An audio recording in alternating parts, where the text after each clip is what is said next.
Alright, I got the starter on. Got everything pretty well bolted up.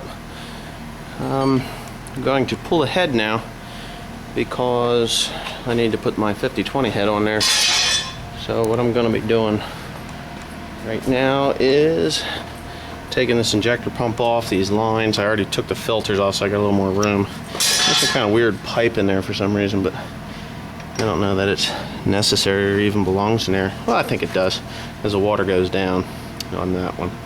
So yeah, so that's what I'll be doing right now, is getting the rest of this junk off here so I can get a clear shot at this head. Now I have to pull these. I got to pull each one of these injectors out because of this bolt, this head bolt here. You know, obviously take the valve covers off and whatever else I can see in there. You know, the rocker arms, all that assembly has to come out, and I think I can leave. Well, I know I can leave the water pump on. So, which is a plus because there's nothing wrong with it. And I do have to go get new belts because the ones that I have are really shot. I never changed them since I've owned this tractor in 10 years. This is a different motor, obviously, but this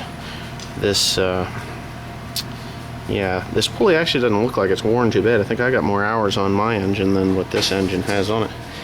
So hopefully today I get it fired up, but it's going to take a little time to get all this junk off here. Then I got to go over to that motor over there and do the exact same thing to that one as I'm doing to this one and put all that junk on here. So I'll get started now. Okay, there it is without a head. It's like half the engine's gone. But anyway, I've cleaned all the old gasket off. At least most of it anyway. It's got a few pieces down there I can work at yet. But I don't know if you could see, but the cylinder walls are in really good shape. There's no problems. I can still even see some cross hatches. They're not going to come up on camera, but from when they honed this thing. You know, when they honed the cylinder, the liner walls. I'm not really seeing any problems here with this thing at all. It really looks quite good. I think it was overhauled. This engine block was overhauled at some point because there's no way that it has. I think that tractor had 7,000 hours on it, and you know, for these old dinosaurs, these big old blocks, that'd be quite a bit. And to still see cross hatches, I can run my finger down here along the cylinder wall, and I can just barely feel, but I think it's a carbon buildup. I can just barely feel a slight little lip there, which is normal. It's well worn. It's worn in good. Pulled a couple of lifters out to see what the cam looked like, and that turned out to be pretty good. So I'm going to scrape these little bits of gasket off of there real quick, and I'm going to get my new head gasket, which is in here. Oh, very nice. There it is. Inside that box there. Very nice. I'll lay that up on there and take a couple still shots, and here's the rocker arms and everything for it. Different view here. Here's the part number for this piston. Now I looked it up in my book, and it's a standard piston, but my book says AR41293 would be the standard piston, and that's a AR41294. It's a little different number. I don't know what the difference is. Maybe there's heavier rings to it or something. I don't know. So I guess we'll find out when I start the thing up if it runs any different.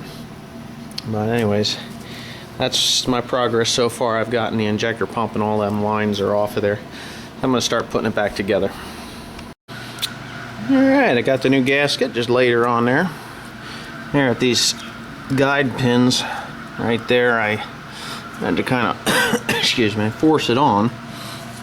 But this wet stuff you see in here, I just sprayed it down with a cleaner, and I got to wipe out the pistons.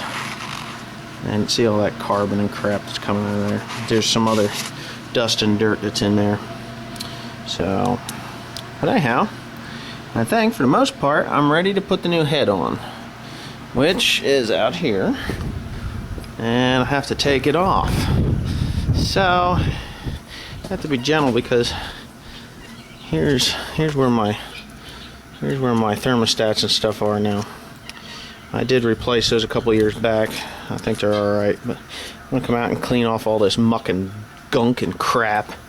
Pull off that injector pump. I can remove these bolts here without ever taking the injectors out, so that's what I'm gonna start on right now. Pull these filters off, the stupid horn that never ever worked. And as you can see, this white snot, that's from the failure of the engine, of that liner. So we're gonna get this head off of here. Everything's good on it. I mean, everything's good on it. I had this head off of here about 10 years ago when I bought it. The only thing that was wrong, I bought it with a blown head gasket. So, you know, I replaced the head gasket and everything ran very well up until the point that liner let loose down at the bottom, the seals on the liner.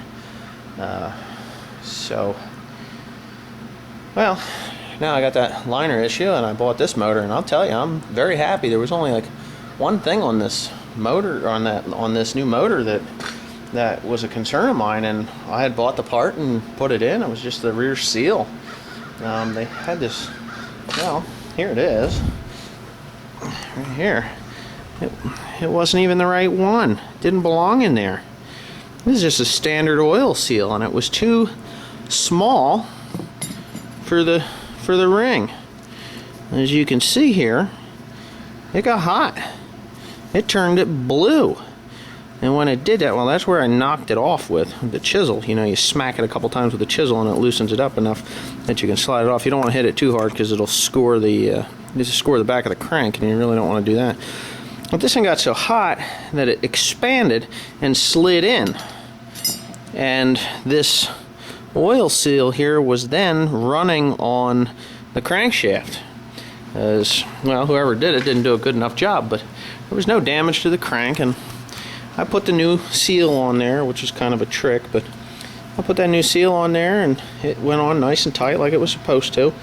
I did put a little bit of retaining cement on there, like a Loctite type stuff, just in 4 points on the new one, just in case it did decide to slide, you know, slide across, but I don't think I'll have that problem.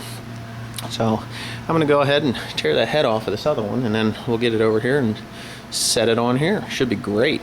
I'm more than happy with the way things are turning out. Until then, well, there it is. I got the head on. Oh, got my Chevy wrench there. I don't want to throw that on the ground. Head's on. Valve cover is on. New gasket there. I don't know if you see that. Yeah, you can see that.